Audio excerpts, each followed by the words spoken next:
Assalamualaikum warahmatullahi wabarakatuh. Alhamdulillah, salatu wassalamu ala rasulillah wa ala alihi wa sahbihi wa mawala wa la hawla wa la quwata illa billah. Alhamdulillah, pemirsa Kabar Petang yang dimuliakan Allah Subhanahu wa taala, kembali lagi salam jumpa kembali di program Kabar Petang pada edisi Selasa 20 September 2022 bersama saya Ahmad Rizal. Insyaallah selama beberapa menit ke depan Anda akan kami ajak untuk membahas topik yang menarik bersama dengan narasumber yang kompeten. Baiklah, inilah Kabar Petang selengkapnya.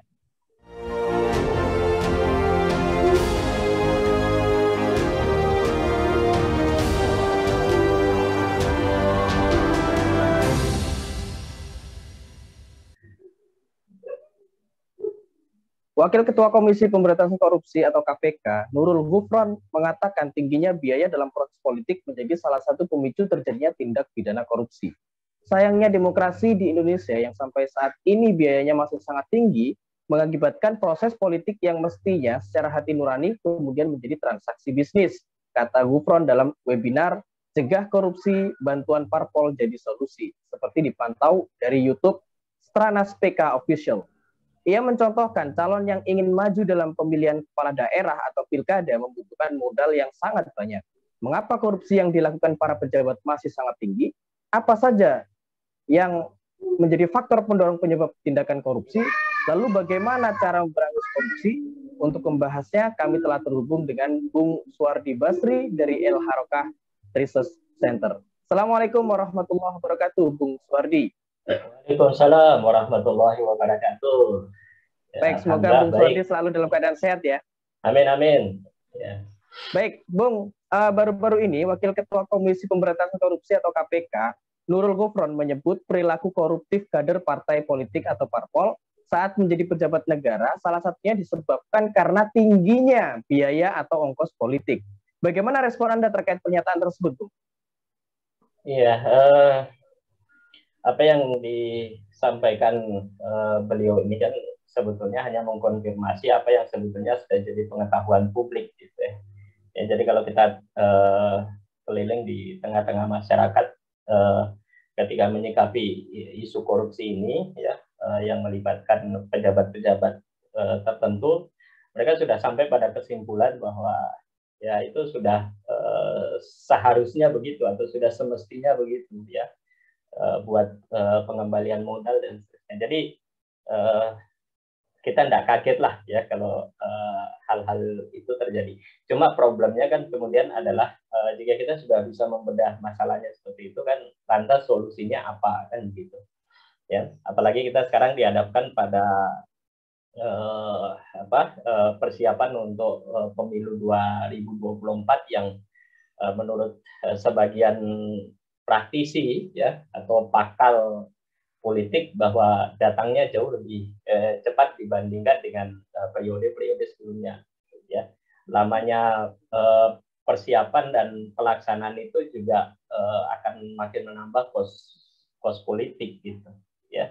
Sehingga kita bisa membayangkan bahwa pasca 2024 ya, andai itu terjadi ya, maka saya kira tahun-tahun ke depan pun juga kita masih belum bisa keluar dari problem korupsi yang semakin menggurita begitu. Baik, terkait tadi Bung, mengapa kemudian korupsi yang dilakukan oleh para pejabat itu masih sangat tinggi, dan kemudian apa saja sih sebetulnya faktor pendorong penyebab tindakan korupsi itu? Iya, saya kira bahwa kita kan sekarang hidup dalam satu keadaan di mana materi itu kan sebagai driving motif kan atas segala sesuatu gitu ya. Jadi sudah juga menjadi satu kesimpulan ya bahwa ternyata untuk menjadi kaya ya atau berlimang materi itu tidak saja bisa didapat itu melalui aktivitas bisnis ya, bekerja dan seterusnya. Tetapi kelihatannya dunia politik ini dia lebih menjanjikan raihan materi yang jauh lebih cepat dan jauh lebih besar skalanya gitu. Maka kemudian saya kira dalam dunia politik yang dikendalikan oleh materi ini, politik itu kemudian bergerak cepat menjadi satu industri ya yang melibatkan banyak sekali resource ya, baik sumber daya manusia ya maupun sumber daya ekonomi gitu ya. Nah, maka kalau tadi disebutkan bahwa kemudian angkanya makin besar ya, itu selaras juga dengan besaran angka yang nanti akan dikorup oleh pejabat-pejabat itu ketika dia menjadi kandidat gitu. Makanya ini menjadi satu kesatuan antara materi ya, kemudian tahta ya, kekuasaan dan penjara gitu ya. Jadi harta, tahta dan penjara gitu. Raih harta mendapatkan tahta, tahta kemudian berhubung dengan penjara gitu. Dan itu dulu pernah ada video viral bagaimana Sulhas itu kemudian ya Zulkifli Hasan itu kemudian menyampaikan bahwa ini sudah tidak ada sudah tidak ada yang bisa mengalahkan rekor Indonesia ini dalam predikat pejabat yang korup ya. Tahun itu kita catat sudah lebih dari separuh gubernur gitu ya. Kalau katanya Cak Imin kan ini seperti kursi seperti roda yang berputar saja ya. Terserah nanti dia berhenti di pelek yang mana gitu. Ya kan? Jadi saya kira ini memberikan satu konsekuensi yang besar. Nah, problemnya kemudian mengapa kemudian biaya itu menjadi tinggi? Tadi saya katakan bahwa dia sudah menjadi satu industri politik. Kalau dia menjadi industri politik, ya, maka langkah-langkah yang ditempuh oleh kandidat itu pun juga melibatkan banyak pihak, ya. Salah satu mungkin yang bisa kita lihat sekarang itu adalah masifnya misalnya lembaga-lembaga survei, ya, yang mengangkat ya beberapa figur-figur tertentu, sementara pada saat yang sama kita tidak bisa melihat atau lembaga survei itu tidak bisa membuktikan sebetulnya dari mana sumber keuangan mereka, ya, sedemikian sehingga kemudian mereka melakukan survei-survei itu. Itu baru level survei saja gitu. Makanya tidak heran kalau dari beberapa nama yang muncul, ya, itu orang kemudian mempertanyakan apa prestasinya, ya. Jadi surveinya tinggi, ya, tetapi prestasinya nol, ya. Bayangkan misal ada satu kementerian yang diketahui publik bahwa badan usaha itu banyak yang rugi, tapi kepopuleran atau keterkenalannya cukup tinggi, ya. Demikian halnya juga misalnya yang gubernur tertentu itu yang elektabilitasnya tinggi, sementara misalnya tercatat bahwa desa atau kota yang di bawah naungan dia ternyata banyak yang melorot, ya, menjadi kota miskin gitu. Jadi tidak ada prestasi. Jadi dari tercemar kemudian menjadi terkenal lah gitu istilahnya. Gitu. Dan makanya kemudian publik meragukan survei gitu. Kemudian kita bisa juga lihat, ya, bahwa sebagian orang juga berpendapat bahwa di era digital ini biaya politik akan menjadi lebih murah gitu, menjadi lebih efisien karena sudah tidak ada baliho, sudah tidak ada ya begitu-begitulah, ya. Tetapi ternyata tidak juga, ya. Jadi merubah citra, ya, oleh lembaga, ya, pembentuk citra itu juga biayanya ternyata tidak sedikit gitu.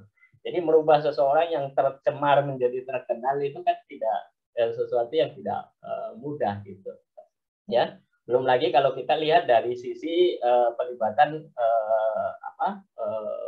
lembaga-lembaga, ya, semacam LSM, Ormas, ya, kemudian membutuhkan jaringan media, ya, dan seterusnya, itu kan biaya yang tidak sedikit, ya. Dan semua mesin-mesin politik itu hanya bisa jalan ketika ketersediaan dana. Nah, dana ini siapa yang menyediakan? Ya, bisa dari kandidat itu atau bisa juga melalui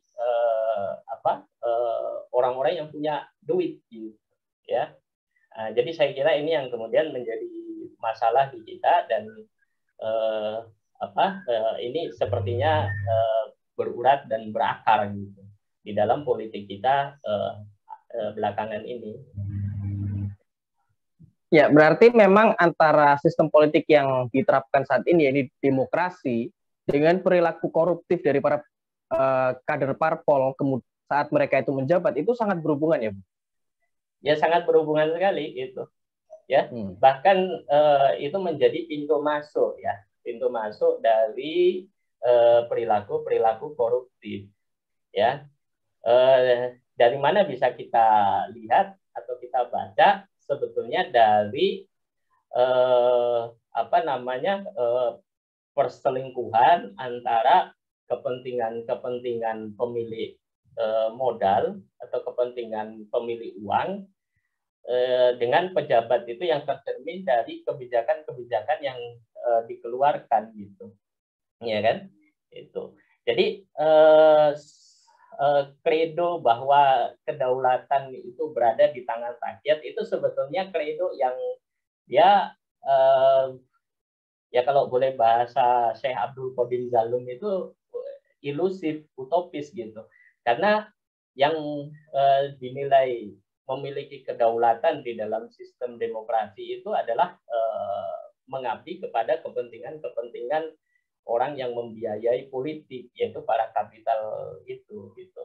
Tetapi dia bisa begitu-begitu itu karena apa? Karena memang sistem politiknya memberikan kesempatan bagi siapapun untuk menghasilkan satu keputusan politik dengan cara meraih dukungan politik yang masif di tengah keawaman publik. Ya, nah awam kan juga cuma bisa memahami kan dengan menggunakan bahasa duit gitu kan, gitu. Jadi saya kira demokrasi itu dijadikan sebagai fasilitas oleh ya katakanlah oligarki ya, baik oligarki ekonomi maupun oligarki politik untuk mendapatkan keuntungan dari setiap keputusan-keputusan politik yang dibuat. Ya, misalnya seperti yang terbaru ini kan kalau kita tanya kepada publik apakah Anda setuju BBM dinaikkan, saya kira orang yang waras pun juga akan, orang yang tidak waras pun juga akan menolak itu kan kenaikan harga BBM. Tetapi dengan dasar kebohongan itu kemudian itu dipaksakan di tengah-tengah publik yang sebetulnya menolak keputusan itu ya. Pertanyaannya kemudian kalau begitu keputusan ini untuk kepentingan siapa ya ujungnya kita tahu bahwa ini untuk kepentingan modal kan, baik modal internasional maupun modal di lokal gitu ya, modal di dalam negeri gitu. Ya, di dalam demokrasi, parpol atau partai politik itu kan memegang peranan penting di Indonesia. Di antaranya itu sebagai sarana rekrutmen politik dalam proses pengisian jabatan politik. Nah, bukankah apabila suatu sosok yang kemudian nanti diusung dalam suatu jabatan politik itu harus bergabung dulu di suatu parpol? Apakah di parpol itu tidak ada semacam pembinaan begitu bagi para kadernya begitu, Bung? Ataukah justru malah parpol ini yang menjadi salah satu faktor pendorong terjadinya korupsi ketika mereka itu menjabat? Bagaimana menurut pandangan Anda, Bung? Ya, saya kira mungkin di sebagian parpol jadi begini. Jadi keputusan politik itu kan dia lahir satu keputusan ini kan lahir melalui satu lembaga politik kan. Katakanlah DPR, MPR. Nah, lembaga politik itu kan bisa diakses kalau kita kan punya akses politik. Ya. Akses politik kita itu kan namanya DPR, ya kan, atau MPR. Gitu. Nah, yang bisa masuk ke sana siapa ya? Orang-orang yang memiliki keterlibatan itu di dalam politik melalui partisipasi politik publik gitu. Ya, jadi kalau kita bicara dalam struktur politik sekarang ini, memang semua energi itu, energi kekuasaan itu memang terbagi habis itu di partai-partai politik. Nah, sayangnya memang sebagian besar partai politik kita itu tidak melakukan fungsinya sebagaimana yang diinginkan, kan. Ada fungsi edukasi, ada fungsi agregasi, ada fungsi yang paling yang banter yang dilakukan itu kan hanya fungsi legislasi saja, gitu kan. Itu, tetapi edukasi itu tidak terjadi, ya. Sedemikian sehingga maka kemudian publik juga tidak, ya, atau kader juga tidak mendapatkan satu pemahaman politik yang utuh, gitu, ya kan. Itu. Apalagi ini ditambah bahwa ada dengan tingginya biaya-biaya politik itu mengakibatkan apa kalau orang istilahkan sekarang, ya, penumpang gelap, gitu ya.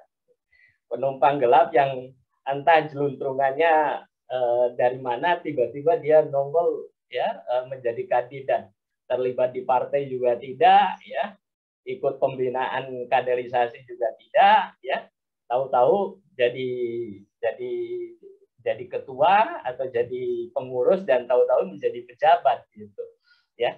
Jadi disinilah problem yang saya kira terjadi hampir di semua negara-negara yang menganut sistem demokrasi, ya, yang kemudian menjadi paradoks adalah bahwa ternyata rekrutmen politik itu bisa dianulir atau dibatalkan melalui kekuatan finansial, gitu, kekuatan duit, gitu, ya. Saya ingat misalnya di salah satu pemilihan ini saya kebetulan mendapatkan cerita. Jadi ada satu orang yang dia sebetulnya punya kompetensi karena dia lama di pemerintahan, ya, sudah terbiasa terlatih dengan teknokratis kebijakan, ya. Kemudian suatu saat ketika terjadi pemilihan, seharusnya nama dia menjadi pimpinan, ya, nomor 1 di daerah tertentu, ya, tetapi melalui manuver tertentu akhirnya ada yang membisiki begini, loh, sampean kan itu yang punya duit, kenapa mau jadi nomor 2? Kenapa enggak nomor 1, gitu. Akhirnya jadilah yang punya duit ini yang nomor 1, yang punya pengalaman teknokratis tadi, ya, lama di pemerintahan, itu kemudian menjadi nomor 2, gitu, ya. Dan yang nomor 1 itu pun juga sekarang sudah pernah menjadi pesakitan KPK juga, gitu. Jadi itu yang yang terjadi. Nggak usah saya sebutkan, silakan Anda tracing sendirilah, ya. Itu nanti akan ketemu, gitu. Ya, baik. Jadi memang di sini yang sangat menentukan untuk bisa masuk ke dalam jabatan politik bukan justru malah skill atau pengalaman keterampilan mereka dalam di dalam jabatan mereka, tapi justru malah siapa yang paling banyak duitnya, begitu Bung kira-kira. Ya, seperti itu. Ya, jadi terakhir Bung, terkait dengan apa yang sudah kita bahas tadi itu, lalu kemudian bagaimana sebetulnya solusi mengatasi tingginya biaya politik dan agar di sistem saat ini atau apa yang kita lakukan sekarang itu bisa tercegah begitu potensi korupsi, sehingga tidak ada lagi kemudian tindak pidana korupsi atau praktik-praktik korupsi, agar negara ini bisa betul-betul bisa terlepas begitu dari praktik-praktik korupsi. Bagaimana Bung solusinya? Iya, saya kira kalau mengacu kepada sistem sekarang ini, saya kok tidak melihat bahwa itu ada celahnya untuk kemudian memperbaiki, gitu. Bahkan cenderung dia lebih masif skalanya karena ini sudah berkembang menjadi industri, kan. Sudah menjadi industri. Seperti yang tadi saya sebutkan bahwa ke depan kita juga melihat bahwa biaya politik ini juga tinggi, artinya 5 tahun ke depan kita juga harus siap-siap dengan konsekuensi yang sekarang ini, gitu. Nah, itu bisa dimungkinkan kalau, ya, saya kira paradigma kita tentang sistem ini bukan hanya kita reformasi ya, tetapi harus kita ya mungkin bahasanya agak sedikit tinggi ya, yaitu revolusi memang ya, dari sistem yang sekarang ada itu kepada satu sistem yang baru gitu. Jadi kalau menggunakan perangkat sekarang, saya kok tidak melihat bahwa itu memang ada celahnya gitu ya. Nah, jadi harus ada perubahan mindset. Dalam hal ini kita harus menghadirkan satu ya, kalau kita baca di dalam berita yang tadi disebutkan oleh Pak Gufron tadi, itu harus ada perubahan sistem politik ya, satu sistem politik. Cuma bukan di dalam kerangka sistem politik demokrasi ya, itu, tetapi satu sistem politik yang betul-betul baru. Yaitu satu sistem politik yang apa? Satu sistem politik yang menjamin bahwa ya, keputusan-keputusan politik yang dihasilkan itu tidak bisa ditransaksikan. Ya, gitu. Kenapa sistem politik sekarang ini dia menjadi korup? Karena semuanya kan serba transaksional. Ya, untuk menjadi jabatan politik dia harus transaksional, untuk menghasilkan keputusan-keputusan hukum tertentu dia harus transaksional. Nah, sistem yang baru ini itu memastikan bahwa itu tidak transaksional. Nah, supaya tidak transaksional, bahwa keputusan-keputusan hukum itu dia tidak harus berasal dari pihak-pihak yang memang memiliki interest atau kepentingan, dalam hal ini manusia gitu. Jadi keputusan itu harus yang sifatnya keputusan hukum atau keputusan politik itu sesuatu yang harus sifatnya itu fix ya. Makanya saya sebut sistem itu harus berasal atau bersumber dari Allah. Karena apa? Karena dengan begitu tidak mungkin terjadi transaksi-transaksi politik gitu. Jadi kalau kita sudah bicara tentang merubah sistem dari yang sekarang ini kedaulatan di tangan rakyat menuju kepada kedaulatan di tangan syariat ya, di tangan Allah ya, maka itu kita sudah bukan lagi bicara tentang perbaikan sistem atau mereformasi sistem, tapi kita sudah bicara tentang sistem yang betul-betul baru ya. Kemudian memang di dalam sistem yang tadi saya sebut dengan kedaulatan di tangan syara, itu berarti kan memang ini sistem itu sistem yang Islam gitu ya kan, karena Islam memberikan kewajiban kita kepada kita untuk berhukum itu hanya kepada Allah ya. Nah, di dalam sistem ini juga diyakini ya atau dipahami bahwa kekuasaan itu dia berada di tangan umat ya, dia berada di tangan rakyat. Tetapi pemilu langsung itu bukan merupakan satu-satunya cara ya yang bisa diambil oleh sistem ini ya, karena ada banyak sekali pilihan gitu ya. Ada banyak sekali pilihan, tidak hanya satu. Walaupun metodenya kita sebut dengan metode melalui pemberian baiat dari rakyat itu kepada pemimpin begitu. Gitu. Jadi ini yang kemudian bisa kita lihat gitu. Jadi umat bisa saja kemudian memilih wakilnya ya, untuk kemudian para wakil itu memilih siapa yang kemudian disebut dengan misalnya majelis wilayah atau majelis ummah gitu.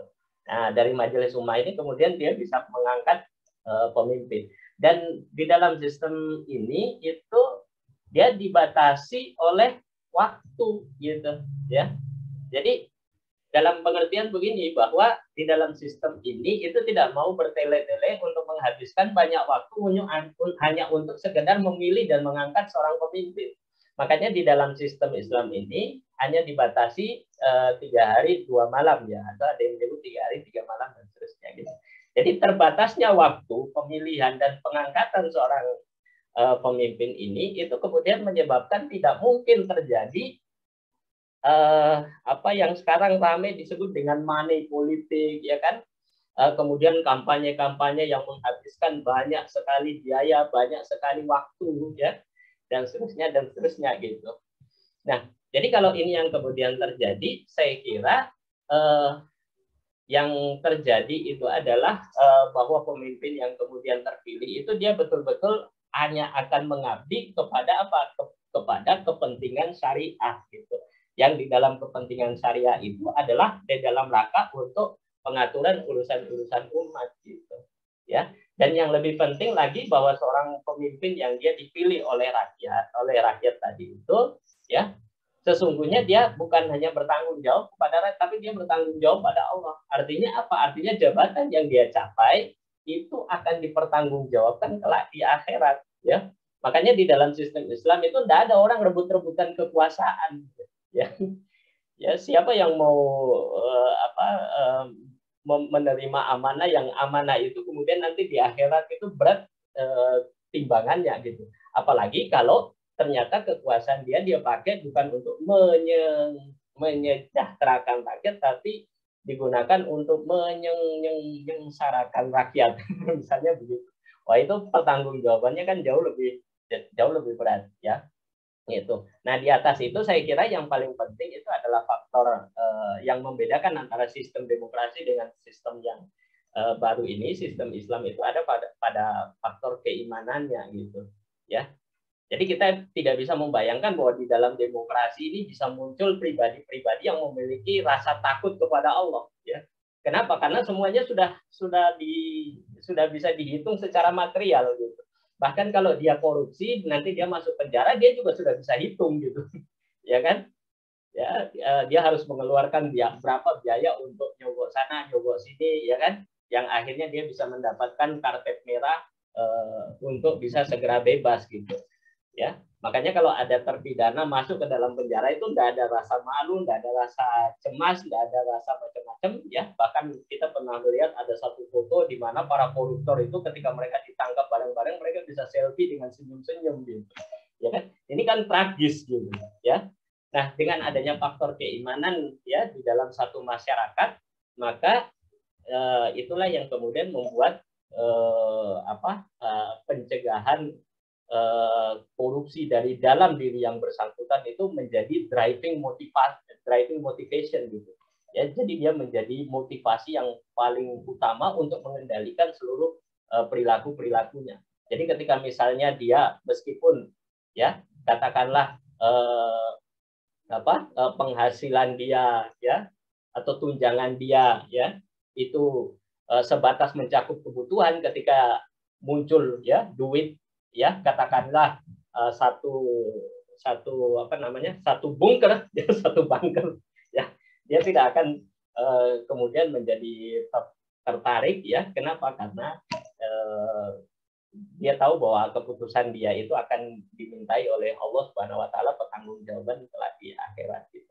Jadi saya kira bukan hanya sekedar mereformasi sistem, tapi dia harus merevolusi sistem dengan sistem yang sama sekali baru. Dan revolusi yang saya sebutkan tadi itu bukan dalam pengertian bahwa berdarah-darah dan seterusnya, tidak, tetapi revolusi pada mindset. Kalau mindset orang berubah, maka keinginan untuk menghadirkan satu sistem baru ini pun juga akan kemudian muncul di tengah-tengah umat gitu.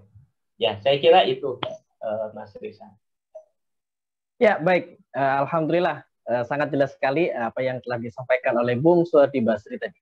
Baiklah pemirsa, demikianlah pembahasan bincang-bincang kami bersama dengan Bung Suhardi Basri pada petang hari ini. Jangan lupa untuk like, subscribe, dan juga share video ini kemanapun agar banyak orang juga semakin tercerahkan dengan apa yang kita diskusikan pada petang hari ini. Dan saya Ahmad Rizal bersama dengan kru yang bertugas mohon pamit undur diri dari hadapan Anda sekalian. Kita tutup. Wassalamualaikum warahmatullahi wabarakatuh.